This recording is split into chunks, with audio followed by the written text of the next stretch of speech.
Look, be totally honest with me for a second here. Have you noticed lately that as AI models have gotten insanely smart, you're somehow spending a way larger percentage of your day just staring at a screen, just sitting there waiting for your AI to finish its work, basically acting as its glorified QA tester? It's unsatisfying, it's super inefficient, and honestly, it completely defeats the whole purpose of having autonomous tools in the first place. Welcome to today's Explainer. Okay, we are diving into a literal paradigm shift today. Think of this as an advanced 301 level masterclass in AI orchestration pulled straight from our source material on Claude Code. We're going to unpack some highly effective strategies to help you finally take your time back. All right, let's dive right into our roadmap for today. We're going to cover 1. Stopping the AI babysitting. 2. Teaching Claude to self-verify. 3. Scaling up with multi-Clauding. 4. Automating with background loops. And 5. Bringing it all together into the ultimate developer workflow. Okay, part 1. Stop babysitting your AI. So if we want to get completely out of the babysitting business, there are 3 absolute non-negotiable prerequisites. First up, you need a high-quality Claude.md file. This gives the agent its core instructions and context, and frankly, it's the single highest leverage thing you can do to upgrade your experience. Second, connect your external tools. If a tool like Slack, Linear, or Datadog is useful to you, guess what? It's useful to Claude, too. It stitches together a much richer context for the agent. And third, set up your remote environment on Cloud Code Web. You have got to decouple your compute from your laptop. Seriously, this means your laptop could literally die or you could spill coffee all over it and your AI sessions will just happily keep running up in the cloud. Now, think about the tools we use every single day. Linters, IDEs, Prettier. These were all built to make humans faster. But here's the catch. Humans aren't writing most of our code anymore. Agents are. And while some of those tools translate over beautifully, we humans have blind spots. We make these subconscious assumptions about our toolchain that an agent just doesn't have the context for. So you've really got to ask yourself, what does your codebase assume about its user that an agent might need explicitly spelled out? Moving on to part 2. Teach Claude to self-verify. All right, quick rhetorical question for you. Think back to your very last software project. How did you actually verify your work? And I don't just mean looking at the final polished output. I mean, how did you iterate? What exact steps did you take to gain the confidence that your code was actually heading in the right direction? I'm willing to bet your mental model looks a whole lot like this autonomous loop. You design and write the code, you build and run it, you check for side effects like UI placement or database state, and if it fails, you fix it and loop right back around. And this brilliantly illustrates the absolute core concept of today's explainer. By giving Claude the right tools, it can run this exact same circuit. It can write the code, check the logs, debug its own failures, and essentially just hill climb its way to a successful outcome without you hovering over its shoulder. Of course, in the real world, end-to-end verification in production apps hit some roadblocks. The 2 biggest offenders? Authentication and state. Authentication is all about giving Claude an identity so it can actually log into your app. State is stuff like needing to pre-populate an e-commerce inventory before a test can even run.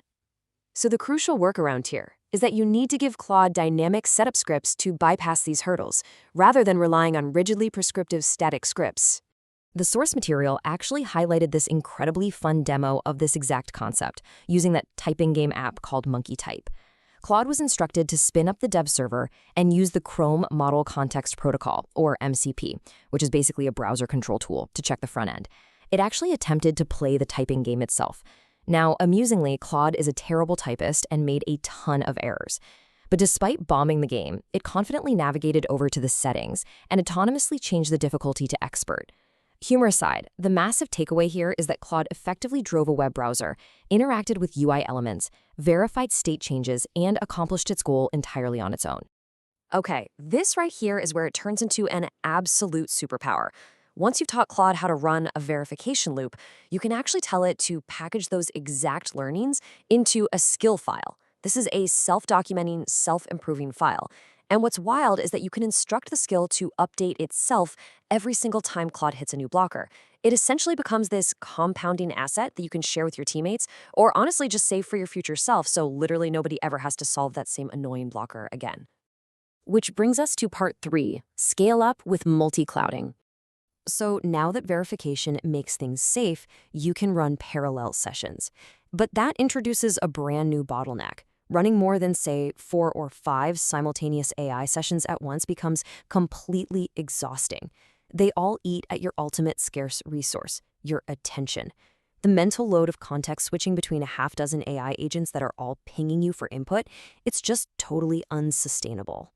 To protect your sanity and your attention, the source lays out 4 brilliant multi-clouding surfaces to manage these workers. First, you've got the desktop app, which gives you a central GUI sidebar to visually pin and color code your sessions. Next up is the agent view. This is perfect for terminal lovers. It smartly sorts your running CLI agents based on which ones actually need your immediate attention. Then there's the Cloud Web UI, which decouples your compute so you don't have to do that super relatable, awkward walk of shame between meeting rooms holding an open laptop just to keep an agent running. And finally, Remote Control, which lets you unblock and control any running session right from your mobile phone while you're out grabbing coffee. Part 4. Automate with background loops. Let's be real for a second. So much of our day-to-day job as developers isn't actually solving cool, novel logic puzzles.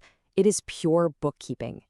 Think about all those tedious tasks, babysitting 20-plus open pull requests through endless review comments and merge conflicts, constantly updating documentation so it matches your new code, triaging issues, or just desperately trying to keep the CI pipeline green. These tasks are absolutely critical, sure, but they do not require active, continuous human problem solving. Enter the /loop command, and it does exactly what it says on the tin. You can literally give Claude a prompt like, babysit my open PRs, and tell it to run on a specific interval, say every 10 minutes. That session will wake up, check your PRs, fix the merge conflicts if it can, and then just go right back to sleep, all autonomously while you focus your precious attention on the deep, meaningful work elsewhere. But wait, you can push this even further with something called routines. Think of routines as taking that /loop concept and pushing it entirely server-side into remote cloud containers. You can set up time-based or event-based triggers. For example, you could have a routine that quietly wakes up and updates your documentation every single day at midnight. Or an event-based routine that digests all incoming feedback and posts a neat issue summary to your team's Slack channel every 6 hours. It is pure, glorious, decoupled automation. Finally, Part 5. The ultimate developer workflow. All right, everything we've just talked about today, it all layers together into this massive stacking effect. Think about how this builds. First, teaching Claude verification loops makes autonomous work genuinely safe and reliable. And because it's reliable, Step 2 allows you to safely use multi-clouding to scale your output across parallel sessions. Then, because you have parallel sessions running reliably, Step 3 lets you implement background loops to just completely automate away your routine bookkeeping. When you stack these 3 things together, you are finally treating your own human attention as the most sacred, protected resource in your entire system. And that really leaves us with one final, pretty provocative question to ponder today. If your AI can reliably test its own code, manage its own PRs, and run continuously in the background while you sleep, what are you going to build when your keyboard is no longer the bottleneck? Thanks so much for joining me for this explainer. Now go re-engineer your workflow.